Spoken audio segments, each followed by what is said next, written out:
Ok. Bonsoir les gars, les meufs, trans, hélicoptère Apache, tout le monde, tous les genres, bienvenue. Hein. Ça fait genre 5 ans que j'essaie de faire une vidéo. À chaque fois j'essaye, soit j'ai rien à dire, c'est de la merde, enfin comme d'hab mais ça se calme. Soit mon ordi il s'éteint, soit ma lumière elle s'éteint. Bref, beaucoup d'épreuves pour arriver au succès. Mais je voulais faire une vidéo parce que vraiment là j'ai un truc sur le cœur, genre j'ai beau dire à mes amis et tout, mais vraiment je sais pas, j'ai trop envie de le partager. C'est juste que moi là ces derniers temps perso ça allait pas top top, genre émotionnellement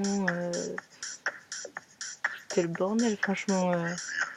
J'avais tout le temps des merdes qui m'arrivaient, de la malchance tout le temps, les relations, ça allait pas, c'était tout en désordre, tout, vraiment, j'avais le contrôle de rien, y a rien qui s'emboîtait, c'était vraiment le gros bordel, ouais.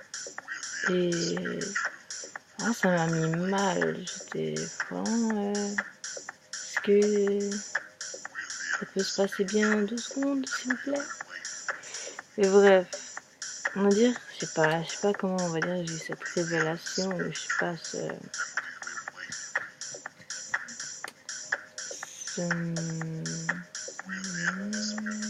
trouve pas le mot, on va dire cette révélation. C'est, c'est juste que je le savais déjà, mais je l'avais jamais vraiment compris ou ressenti. C'est comme la théorie, tu la sais, mais l'appliquer c'est pas la même chose. Et du coup, j'ai compris que la tristesse, c'était... Parce que du coup, j'étais dans le dur, hein, vous avez compris. J'étais trop triste tout le temps.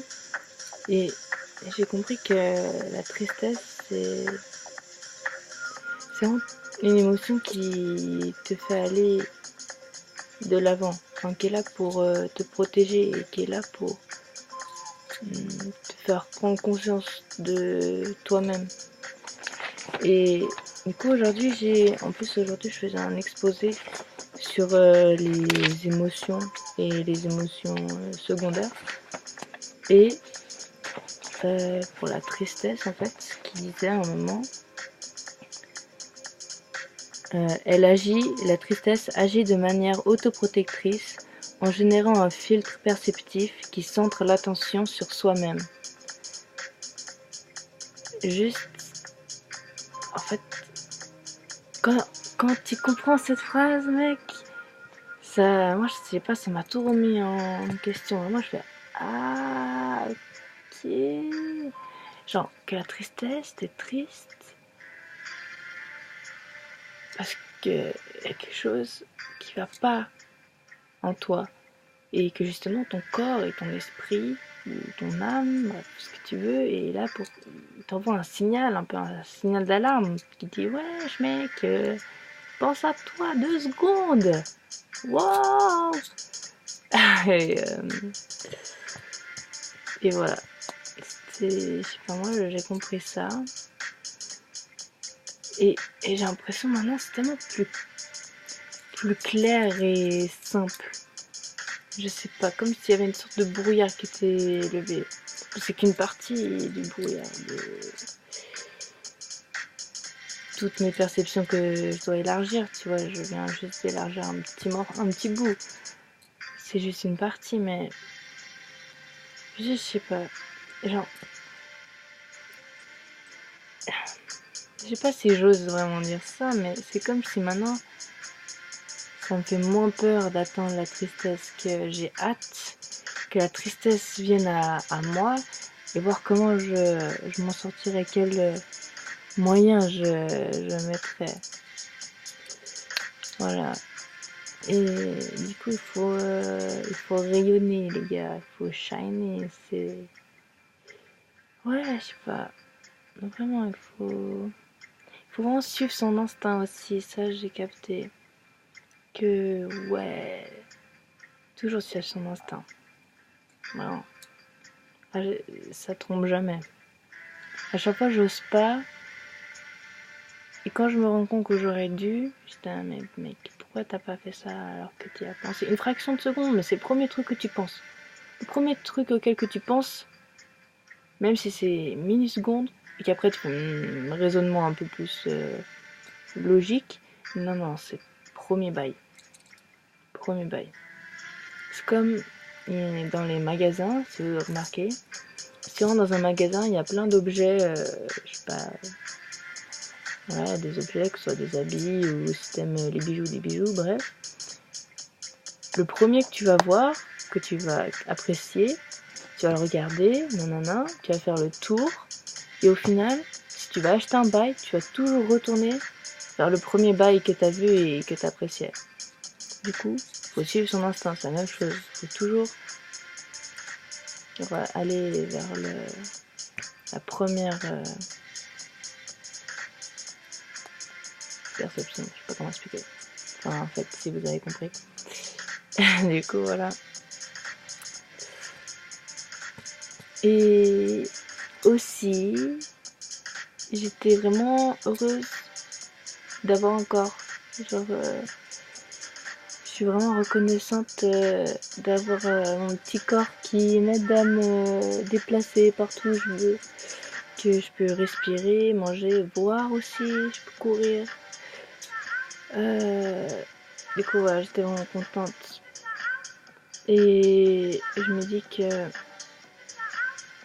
vu que c'est vraiment une entité à part entière, du coup, que j'aimerais le conquérir, on va dire. Que j'aimerais sentir, genre vraiment, chaque partie de mon corps. Du coup, je pense que faut que clairement je me mette au sport. Voilà, ça je l'ai dit, mec, comme ça je l'ai dit. Faut que je fasse du sport. Ça me saoule, mec, mais il faut vraiment, tu vois. Parce que je peux pas là être comme ça et même pas avoir contrôle de mon corps. Enfin, je sais pas, ça me fait super bader de me dire ça. Du coup, wake up. Ça, je l'ai dit, voilà. C'était le plus difficile à dire. Je suis fière de moi. Non, en vrai. Enfin, il faut pas que je dise ça et qu'après je fasse pas de sport. Du coup,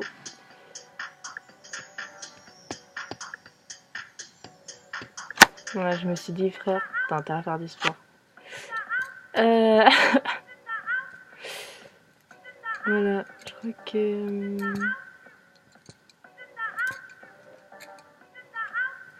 c'était 8 minutes 30 passionnantes, n'est-ce pas? Nous avons tous apprécié qualité et le contenu audiovisuel de ce format sur YouTube. Du coup, moi il est 11h17 du soir et je vais travailler sur un travail, voilà, qui doit faire 4000 mots, sur les abeilles. Voilà, parce que j'ai fait un travail pour déterminer si les abeilles, oui ou non, elles vont disparaître. Et quelles seraient les conséquences si elles disparaissaient. Et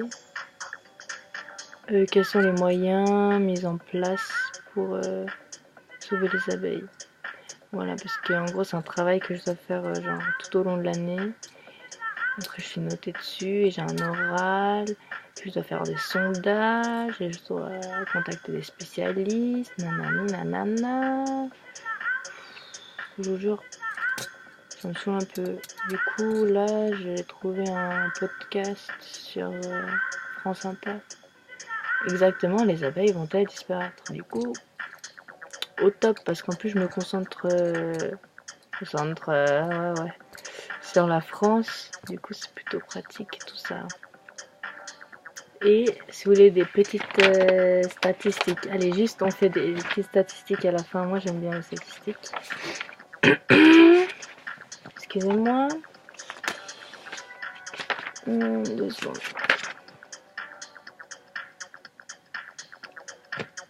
80% des espèces végétales dans le monde dépendent de la pollinisation par les insectes.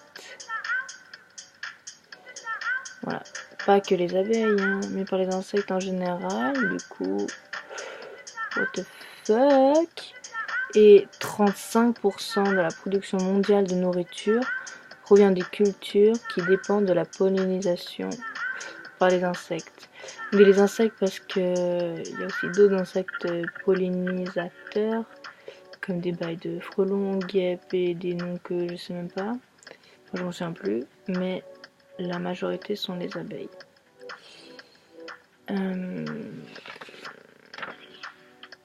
Voilà. Vous voulez une autre statistique? 2 secondes. Attendez. C'est un petit carnet où je mets un débail.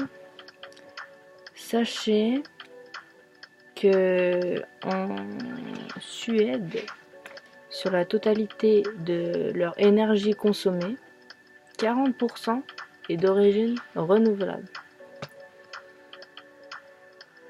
Vous avez entendu ça, les gars? 40% renouvelable. Surtout, genre les transports en commun, le chauffage, t'as capté quoi. Voilà, c'est un petit chiffre. Moi j'aime bien les statistiques.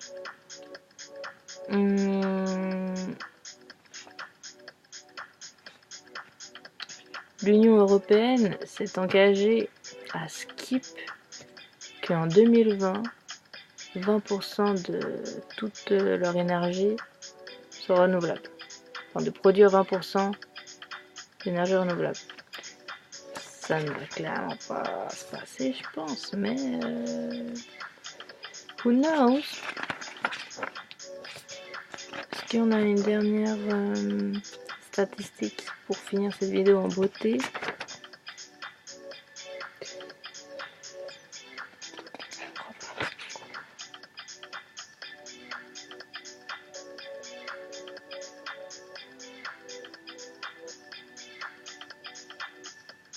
Bien, si vous vous intéressez à la fusion nucléaire,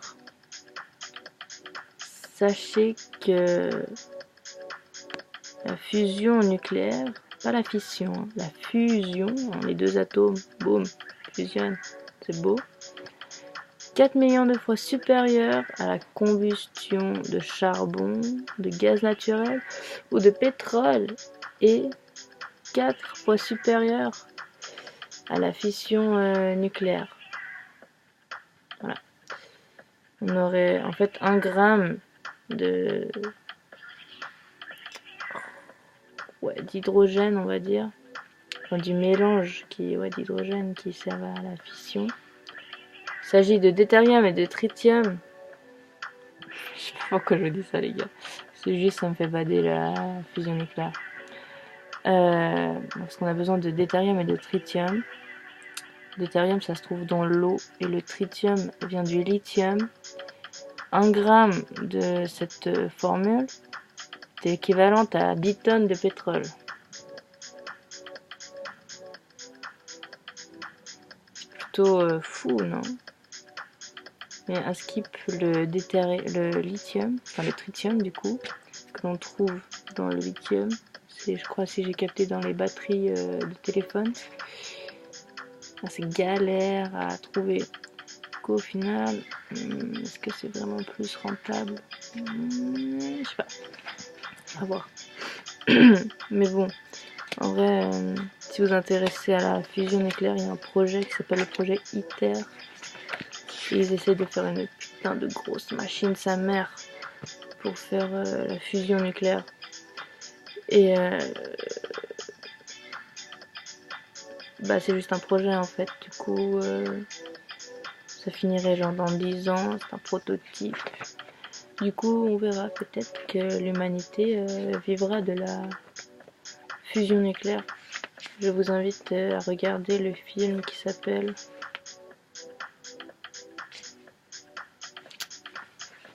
Ouais. Un nom avec light dedans.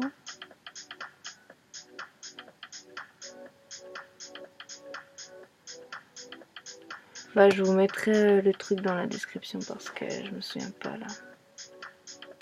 Je pense qu'en français ça s'appelle Et la lumière fut. Putain, la grosse fonce de merde. Je vais regarder sur internet ce que.